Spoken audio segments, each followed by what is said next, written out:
this is Rumor, and I am back with a follow-up to my Scooby decks, in which I eagerly anticipate the upcoming release of the Buffy Tarot deck by selecting decks that I feel embody aspects of each character of Buffy, at least the main ones that I know and love. And so last time I did cover the Scoobies and their allies, and today I would like to give a nod to their nemesis. Starting season 1, big bad number 1, the Master.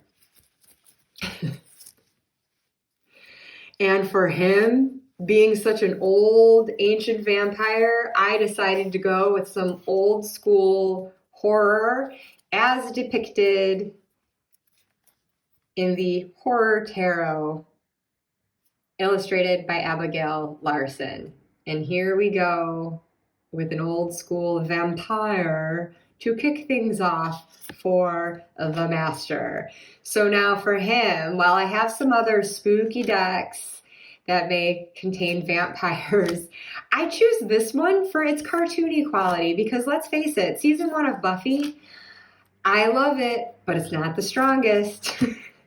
It is kind of cartoony in and of itself, and there are things about the Master as a foe that can be kind of laughable. Him just continuing to be stuck in that hellmouth and needing a little boy to do his bidding. And I don't know, he's funny. I feel like the Master has some moments where, it's a little comical. So I thought, well, this kind of captures just the very kind of innocence and simplicity of that first season kind of finding its way and just giving nods to some classic horror elements here. I know that there are vampires here. I might have already uncovered one without thinking about it, but I don't know if she's one. She looks like she's one. There you go. Your coffins. He might be one, huh? Well, whatever. I don't have to pick out all the vampires of the deck. There's vampires in the deck, among other monsters. So, yeah. This one making me think the most of the Master, even though the Master, it had a bit of an edgier ensemble going on than that. He wasn't all Dracula, but he did have fruit punch mouth, as does my deck with this red staining that I've given to the edges. So yeah, I'm just being silly, but I picked that for the Master, season 1. Season 2, got a couple decks I think could work. Just figured I'd bring them both out. Season 2, we have 2 vampires drive into town, knock down the Sunnydale sign for the first time. Spike and Drusilla on the scene. And then Angel loses his soul to revert to his evil and jealous ways. And so I have chosen the Bohemian Gothic Tarot, my mini version, to reflect that group of vampires reunited after many years apart. Because this deck, filled with all of its supernatural creatures, not least of which are the vampires, it just makes me think of their old days, hanging with Darla too. Those 2 couples just carried out their reign of terror around Europe and elsewhere in the world. This goes back to their earlier period of existence and that very dark and shadowy world that they lived within. And because my mind was going in that direction, then I also thought of my more recent acquisition. And I'm going to wait until I can read the card on it because I can never remember the whole name.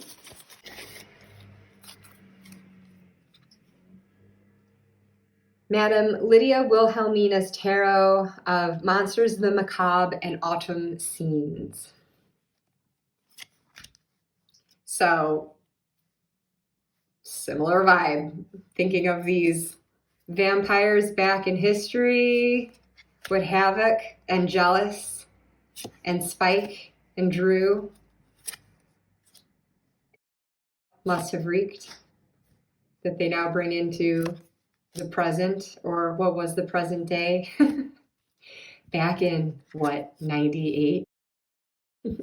When that season aired.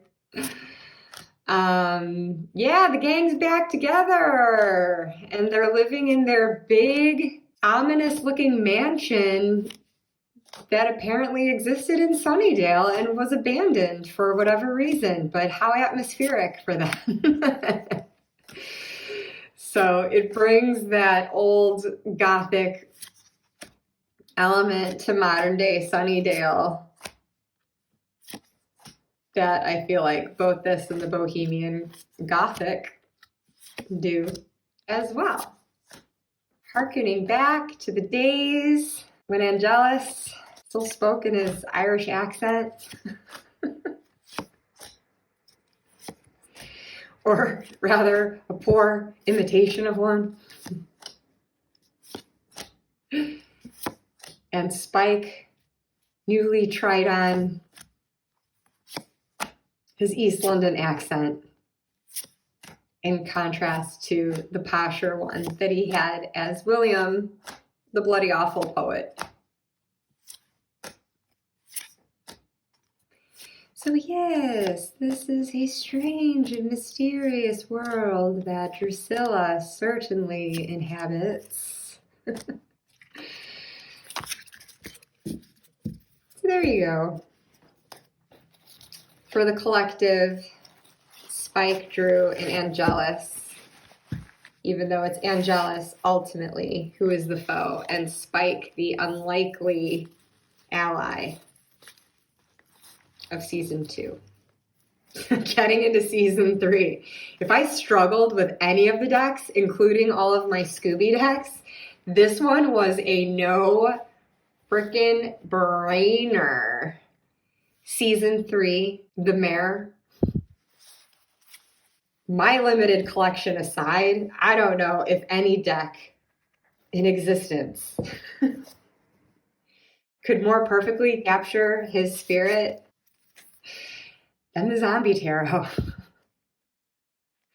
Juxtaposing this flesh-eating evil, this very Leave It to Beaver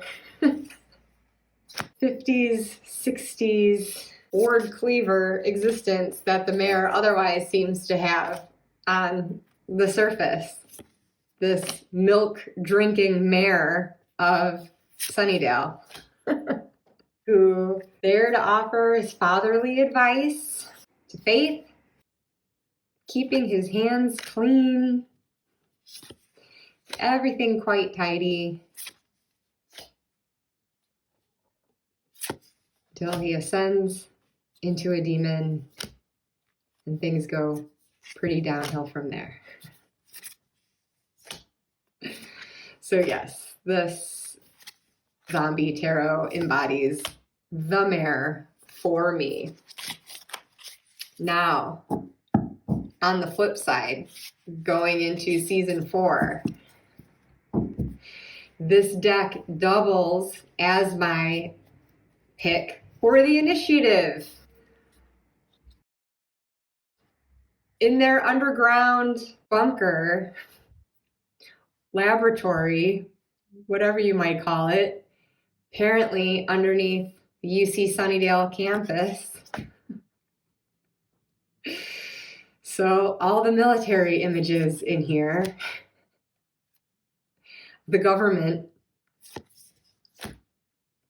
not just battling the monsters, trying to conquer the threat that they pose,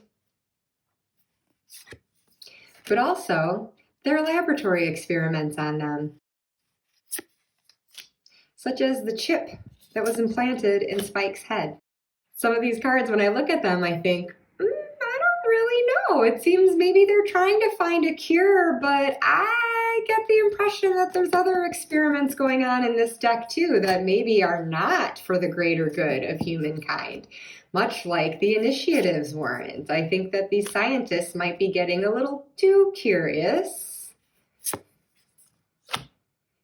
And they might end up turning everyone into zombies. And this card just made me think of at the end when they're like, burn it to the ground, gentlemen. I might be misquoting there, but there we have it. The Zombie Tarot for the Mayor of Season 3 and the Initiative of Season 4. Nice little twofer there. Now for Season 5, I'm going back to my little pouch here, or not little, it's a rather big pouch actually, holding 2 decks, one of which being my Dawn deck. But then I mentioned how I thought it was funny that my Dawn deck should be sharing a pouch with goddesses, considering the threat that Glory, the goddess, was to Dawn and Buffy, the Scoobies, the world. It almost destroyed the world as we know it. So my legendary ladies, I do have other goddess decks, not a lot, but a few. But I am running with this one for Glory because it's got sass. This is a much more modern rendering of these goddesses, a bit more of a lighthearted one too. And I mean, let's face it, Glory, when she is not kicking Buffy's ass and slamming her into walls and draining people's brains, you know, she's kind of a delight. She's got great hair. She's got great fashion sense. She's always very well put together. And, you know, she's funny.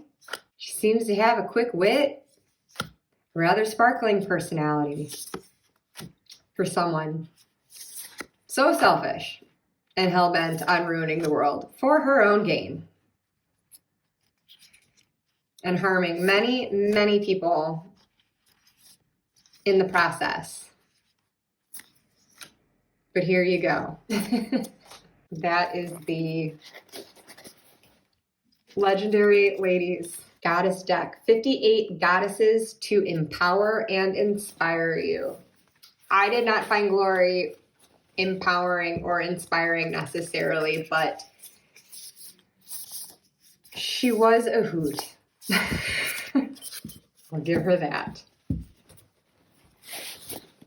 So on to season 6. Ooh, that dark, dark season. And I thought of the big bad, and the one that seemingly was all throughout the season would be the trio. But you know what? As it turns out, I don't happen to have a deck that would adequately represent those douchey, misogynistic, attempted rapist murderers. So, yeah. Screw the trio. I'm going Dark Willow. Ultimately, Willow is the one that almost destroyed the world. And for that, the only deck I could readily think of is my newest acquisition, the Stunning Tarot, purely for It's Juan's suit, which depicts witches, and that's kind of a dark willow zone that this woman appears to be in. So this is a kind of a darker depiction than the Seasons of the Witch decks that I was showing for Willow in my Scooby decks video. But you know, it's not all dark. I didn't see it necessarily as like a negative portrayal, but I mean, with these horns and just kind of some satanic illusions, I just thought, huh, that's Dark Willow, for me anyway. So the Stunning Tarot by Yunasa Yaos, this is the second edition. And then for season 7, well, as it also turns out, I don't happen to have a deck that properly embodies the essence of pure evil. Nor do I want to have a deck that embodies that, much like I really would not desire one that would capture the essence of the trio. So much like the first evil was non-corporeal, so is my tarot deck. Ta-da! Okay, but I feel like I need to throw you a bit of a bone, because yes, I'm completely cheating. This is my non-corporeal tarot deck that I don't have to represent the first evil. But I'll throw you this. Going back to the Tarot of Haunted House that I used for Cordelia, here's a card for Caleb. I see this and I can just see him standing there right now calling the protagonist of this deck a dirty girl. Yeah. So that's Caleb, and then I thought maybe from my mini Bohemian Gothic tarot, this could be the Uber Vamp, but with horns.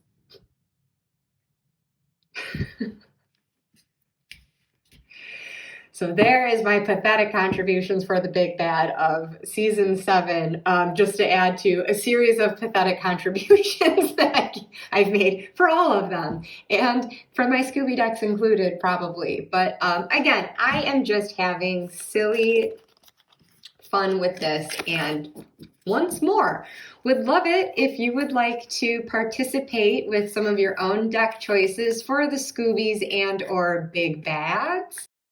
Please feel free to do a video response and use my hashtag ScoobyDecks or Big Bad Decks, even if you just want to let me know in the comments what some of your choices might have been. But again, just fun and games for me, and hopefully somewhat entertaining for you. So thank you, as always, for watching, indulging me, and I'll just sign out here with a grr, argh.